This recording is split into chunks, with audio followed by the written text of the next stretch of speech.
Polisi meminta agar kasus kerumunan massa HRS tidak disamakan dengan masa pilkada di Kota Solo. Menurut polisi, urusan kerumunan massa di pilkada ditangani oleh Bawaslu. Tanggapan polisi ini muncul setelah adanya pertanyaan dari kuasa hukum FPI. Mereka meminta polisi memproses juga kerumunan yang terjadi sebelum acara FPI di Petamburan, Jakarta. Jika berbicara dalam konteks pandemi corona, apa bedanya kerumunan massa FPI dan kerumunan massa di pilkada? Untuk membahasnya telah bergabung bersama kami Ketua Bawaslu, Bapak Abhan, kemudian Pakar Hukum Tata Negara, Prof. Refli Harun, Guru Besar Hukum Tata Negara IPDN, Profesor Juanda, dan mantan Kabar Eskrim Komjen Pol Purnawirawan Ito Sumardi. Selamat petang Bapak-Bapak. Selamat petang Mbak Sera. Ya, selamat petang. Assalamualaikum warahmatullahi wabarakatuh. Waalaikumsalam warahmatullahi wabarakatuh. Bang Refli, sejauh ini apa yang Anda cermati perbedaannya antara kerumunan massa HRS dengan kerumunan massa pada saat pilkada?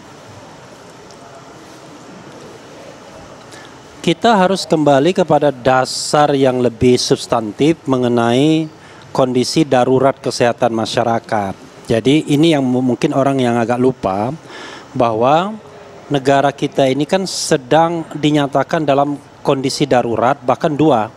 Pertama darurat kesehatan masyarakat pada 31 Maret kalau tidak salah dinyatakan oleh Presiden.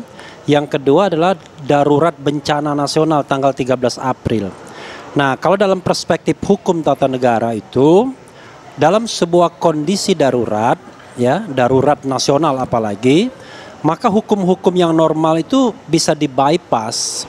Jadi kalau kita dalam perspektif darurat bencana nasional, maka sebenarnya tidak beda antara kerumunan HRS dan kerumunan pilkada, karena dua-duanya adalah kerumunan yang bisa berpotensi untuk melanggar kedaruratan kesehatan masyarakat, dan tentu saja dalam perspektif kesehatan kan sama berbahayanya. Nah, ini yang menurut saya kurang dalam diskursus mengenai HRS dan pilkada. Seolah-olah karena pilkada itu diatur dalam peraturan perundang-undangan, orang boleh berkerumun. Menurut saya justru awalnya kan banyak tuntutan untuk menunda pilkada, itu satu. Begitu pilkada tidak ditunda, harusnya kerumunannya itu yang dihilangkan. Misalnya kampanye di luar ruang itu harusnya dibatasi. Tapi kan faktanya adalah kita tidak aware dengan kondisi darurat kesehatan masyarakat yang kita nyatakan sendiri. Itu yang menurut saya persoalan. Nah, kalau kerumunan HRS ya saya kira kalau kerumunan pilkada saja bermasalah, maka kerumunan swasta ya tentu lebih bermasalah lagi. Kira-kira begitu. Bang Refli, apakah melihat ada perbedaan dari segi perlakuan antara ini kan sama-sama kerumunan, Bang?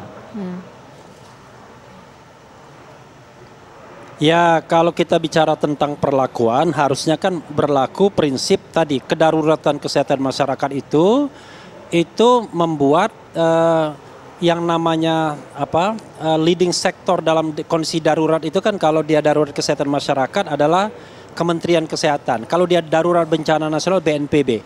Nah, harusnya mereka itu dengan bantuan aparat keamanan itu bisa menertibkan kerumunan-kerumunan seperti itu, entah itu kerumunan di dalam seperti peristiwa HRS maupun kerumunan di dalam pilkada. Persoalannya di dalam kerumunan pilkada itu ada berlaku undang-undang, kan undang-undang yang menyatakan bahwa mereka boleh kampanye dengan peraturan KPU. Tapi peraturan KPU itu dihadapkan dengan kondisi darurat nasional yang berdasarkan Undang-Undang nomor 6 tahun 2018, dia bisa di-bypass sesungguhnya. Tapi masalahnya kan dari awal kita itu ada kebingungan dalam memberlakukan kondisi darurat ini. Kenapa?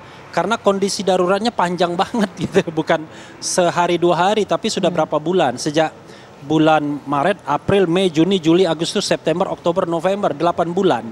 Nah, 8 bulan ini sesungguhnya kita masih dalam kondisi darurat, dan dalam kondisi darurat itu saya katakan leading sektornya dan dibantu aparat keamanan bisa melakukan upaya-upaya, bahkan upaya tersebut melanggar undang-undang pun tidak masalah sepanjang kondisi darurat itu masih dinyatakan.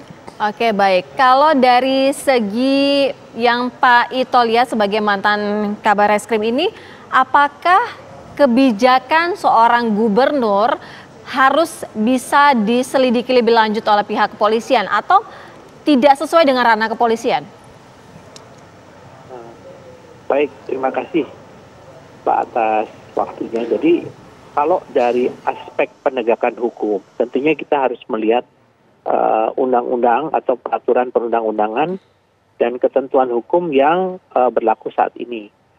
Contohnya misalnya Kapolri untuk memperkuat Perda Gubernur itu telah mengeluarkan surat telegram nomor 3220 tanggal 16 November tahun 2020 yang intinya adalah mendukung Perda tentang protokol kesehatan. Kemudian di dalam Perda itu sudah tercantum kepada hal-hal yang bersifat untuk menghindarkan kerumunan atau mentaati protokol kesehatan yang telah ditetapkan oleh Perda. Kemudian melihat kejadian yang pada saat kedatangan Habib Rizik, kemudian ada acara di Petamburan, tentunya Perda itu kan sudah dibuat oleh gubernur.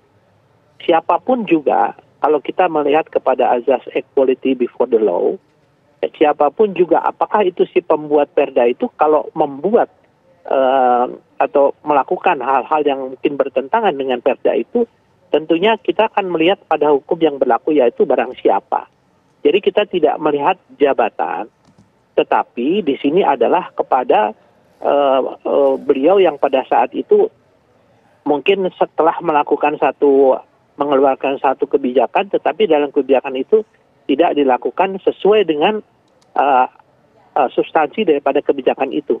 Polri pun tentunya tidak melakukan satu penegakan hukum juga, kita tidak sembarangan atau kita tidak melihat siapa yang melakukan itu, tapi tentunya kita berdasarkan kepada perbuatan yang dilakukan. Misalnya contohnya pada saat kerumunan terjadi itu, apakah sudah ada upaya-upaya yang dilakukan untuk membubarkan atau melarang kerumunan tersebut.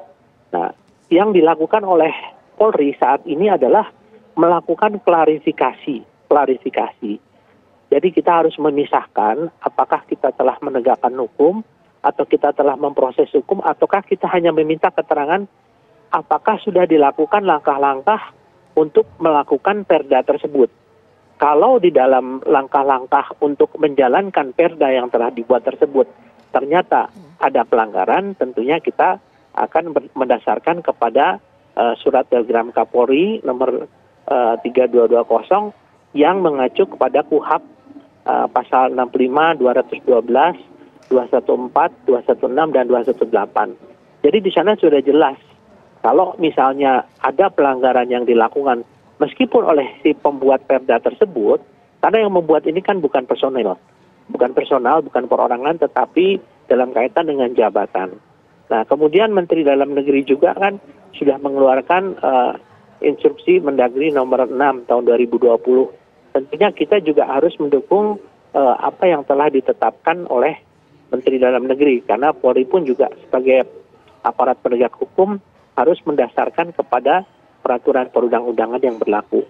Jadi menurut saya di sini kita tidak melihat apakah Pak Gubernur itu pantas dipanggil dan sebagainya. Gimana Pak? Pak Ito, jadi posisinya Anda melihat memang sudah tepat, polisi bisa ikut menilai kebijakan yang diambil oleh kepala daerah dalam konteks pandemi sekarang. Menilai bahwa ini kebijakan yang salah, ini kebijakan yang keliru, dan bisa dijerat hukum. Seperti itu, Pak Ito Sumardi. Dijawab usai jeda. Kami akan segera kembali usai pariwara berikut hanya di Kabar Petang, pemirsa.